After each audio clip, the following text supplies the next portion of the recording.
Assalamualaikum dear student. Today our topic is depreciation. Dear student, आज हम discuss करेंगे हमारे अकाउंटिंग के एक मेन चैप्टर है जो कि डेप्रिसिएशन है। डेप्रिसिएशन क्या चीज़ है? डेप्रिसिएशन जो है ये हमारा एसेट से रिलेटेड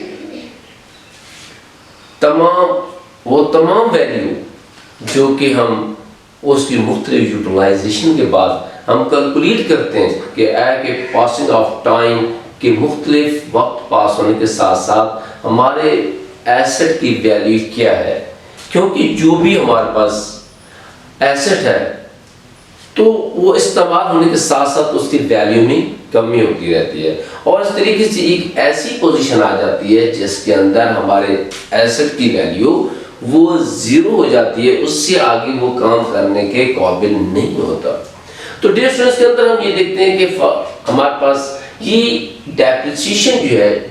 ये क्या है। तो इस तरीके से हम इसको किस तरीके से डिफाइन करते हैं। तो डियर स्टूडेंट हम ये देखते हैं कि हमारे पास डेप्रिसिएशन जो है इसको हम इस तरीके से डिफाइन करते हैं कि depreciation is a gradual and permanent decrease in the value of an asset from any cause। कि मुख्तलिफ वजूहात हो जाती हैं जिसके अंदर एसेट की वैल्यू जो है वो परमानेंट डिक्रीज होती जाती है और इसके साथ साथ हम डेप्रिसिएशन को इस तरीके से डिफाइन कर सकते हैं कि depreciation is a permanent and continuous diminishing in the quality and quantity और वैल्यू ऑफ एन एसेट। कि एसेट की वैल्यू जो है वो क्या है कि वो उसकी क्वांटिटी और क्वालिटी के लिहाज से वो परमानेंट डिक्रीज होती रहती है और इस तरीके से हम ये डिफाइन करते हैं कि डेप्रिसिएशन जो है वो उसके अंदर हम कौन कौन से एसेट होते हैं जिनकी हम डेप्रिसिएशन कैलकुलेट करते हैं और जिस पे डेप्रिसिएशन जो है वो अकर होती है। तो इसके अंदर हम ये देखते हैं कि हमारे पास फर्स्ट ऑफ ऑल मशीनरी है।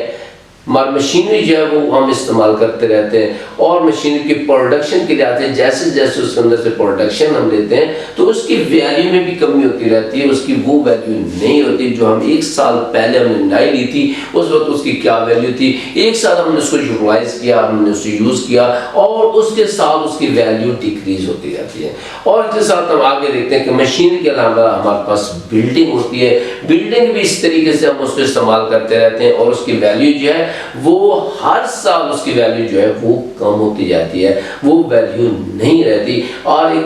एक ऐसा पॉइंट आ जाता है जहां जो वैल्यू उसकी जो बिल्डिंग है उसकी वैल्यू इतनी नहीं होती कि हम उसको फर्दर यूटिलाइज कर सकें, कि अगर हम फर्दर यूटिलाइज करेंगे उसके नुकसान होने के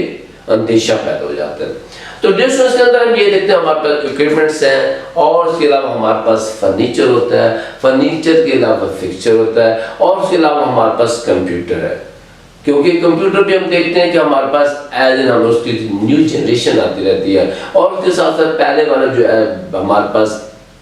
कंप्यूटर होता है उसके अंदर वो चीज़ नहीं होती जो हमारे पास, या वो सॉफ्टवेयर नहीं होते या वो फैसिलिटी नहीं होती जो पहले हमारे पास न्यू लेटेस्ट जो है वो उसके अंदर जनरेशन जो है जो न्यू जनरेशन आती है। तो इस तरीके से पहले वाले जो हम कंप्यूटर इस्तेमाल कर रहे थे उसकी वो वैल्यू नहीं होती ना उसकी वो कीमत होती है। तो डिस्टेंस के अंदर हम देखते हैं कि हमारे पास लाइटिंग है, आउटडोर लाइटिंग होती है, उसकी भी डेप्रिसिएशन होती रहती है और हमारे पास उसके अलावा हमारे पास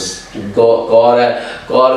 को भी यूटिलाइज करते हैं, ऐसा उसकी वैल्यू जो है वो कम होती जाती है। और इसके साथ डिस्टेंस हमारे पास ट्रक्स हैं और इसके अलावा हम ये देखते हैं कि मुख्तलिफ और चीज़ें भी हो सकती हैं कि ये हमारे पास मेन हमारे पास एसेट है कि जिनकी वैल्यू जो है यूटिलाइज करने के साथ साथ उसकी वैल्यू में कमी आ जाती है। और हमारे पास ये एग्जांपल जो है वो हमारे पास एसेट के हैं कि हमारे पास बिल्डिंग है, मशीनरी है, इक्विपमेंट्स है, फर्नीचर है, फिक्सचर है, कंप्यूटर है, आउटडोर लाइटिंग है, कार एंड ट्रक्स है। तो डिस्टेंस के अंदर हम ये देखते हैं कि हमारे पास टाइप्स और मेथड ऑफ डेप्रिसिएशन कि हमारे पास चंद जो है मेथड है जिसके अंदर हम किसी भी एसेट की डेप्रिसिएशन को मुख्तलिफ मेथड से कैलकुलेट करते हैं। तो आज हमारे पास जो हमारा लेक्चर है, आज जो हमारा टॉपिक है, वो हमने ये आपको बताना है कि हमारे पास कितनी टाइप्स हैं जिसके अंदर हम डेप्रिसिएशन जो है वो कैलकुलेट करते हैं। तो डिस्टेंस के अंदर हम ये देखते हैं कि हमारे पास स्ट्रेट लाइन मेथड है,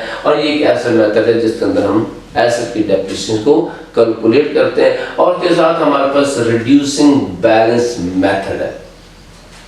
और इस मेथड के तहत भी हम एसेट की वैल्यू जो है, डेप्रिसिएशन वैल्यू जो है कैलकुलेट करते हैं। और इसके साथ हमारे पास डिक्लाइनिंग बैलेंस मेथड है, और इसके साथ हमारे पास सम ऑफ ईयर डिजिट्स मेथड है, और इसके साथ हमारे पास रिवैल्यूएशन मेथड है, और उसके साथ एन्युटी मेथड है। और इसके साथ हम ये देखते हैं इन 6 मेथड के अलावा हमारे पास है सिंकिंग फंड मेथड है, इसके अलावा इसके साथ हम डेप्रिसिएशन वैल्यू कैलकुलेट करते हैं, और उसके साथ है इंश्योरेंस पॉलिसी मेथड, और इसके साथ हमारे पास रिपेयर फंड मेथड है, और उसके साथ हमारे पास डिप्लेशन मेथड है, और इसके साथ हमारे पास है मशीन और रेट मेथड, और आगे हमारे पास ये मेथड है। डियर हमारे पास 11 मेथड जो है जिसके अंदर हम डेप्रिसिएशन को कैलकुलेट करते हैं, एसेट की डेप्रिसिएशन को कैलकुलेट करते हैं। तो डियर इसके अंदर हम ये देखते हैं कि हमारे पास जब हम सेकंड ईयर की बात करते हैं कि हमारे जो सिलेबस है उसके अंदर सेकंड ईयर के अंदर हमारे पास जो डेप्रिसिएशन का चैप्टर है उसके अंदर हम सिर्फ 3 मेथड जो है वो यूज करते हैं, जिसकी वजह से जिसके थ्रू हम जो है एसेट की वैल्यू की, एसेट की डेप्रिसिएशन की वैल्यू को कैलकुलेट करते हैं। तो डिस्टेंस के अंदर हम ये देखते हैं स्ट्रेट लाइन मेथड है, और इसके साथ हमारे पास रिड्यूसिंग बैलेंस मेथड है, और इसके साथ हमारे पास डिक्लाइनिंग बैलेंस मेथड है। ये 3 मेथड है, इन मेथड के जरिए हम डेप्रिसिएशन कैलकुलेट करते हैं। और इसके साथ साथ फर्दर जो आगे वाली क्लासेस है, जो हमारे पास एडवांस अकाउंटिंग स्टडी है, और उसके अंदर हम जाके बाकी तमाम के तमाम मेथड के थ्रू हम एसेट की डेप्रिसिएशन कैलकुलेट करते हैं।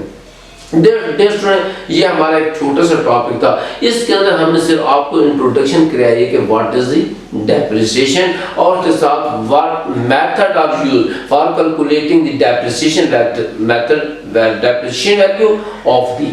एसेट। तो डियर स्टूडेंट, ये मुझे उम्मीद है कि आपको इस छोटे से टॉपिक की समझ आ गई होगी, और इसके साथ हम फर्दर लेक्चर के अंदर हम एक स्टेप की, एक मेथड की तफसीलन आपको एग्जाम्पल हल करवाएंगे या प्रॉब्लम हल करेंगे, ताकि आपको इसके कंसेप्ट क्लियर हो सकें। तो इस वक्त के लिए मैं आपसे इजाज़त चाहता हूँ। अल्लाह हाफिज़।